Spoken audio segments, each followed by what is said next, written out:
Merong nag-imbita sa'yo na magsimba. Sabi mo sa susunod na lang kasi meron ka pang gagawin. Merong nag-aya sa'yo na sumama sa Bible study. Sabi mo saka na lang kasi meron ka pang lakad. Meron nais magbahagi sa'yo ng salita ni God. Sabi mo next time na lang kasi sabi mo busy ka. Sabi mo kilala mo si God. Sabi mo mahal mo siya. Pero paano mo nasabing mahal mo siya?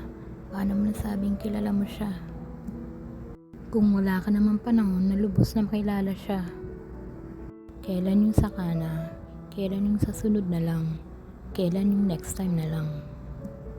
Ano ang kasiguraduhan mo? Kung meron pang next time, kung meron pang sakana lang, kung meron pang susunod. Paano kung wala na? Ang kinabukasan ay hindi natin hawak. Sapagkat ang buhay natin ay hiram lang. At anumang oras pwede itong bawiin. Handa ka na bang humarap kay God? Paano kung itanong ni God, ako ba ang inuna mo sa buhay mo? Binigyan mo ba ako ng panahon na makilala ko ng lubusan? Tinanggap mo ba ako ng buong puso sa buhay mo? Paano tayo makakasiguro na papapasukin na tayo sa kaharian niya? Kung hindi naman natin siya pinapasok sa buhay natin at hindi binigyan ng panahon para kilalanin siya.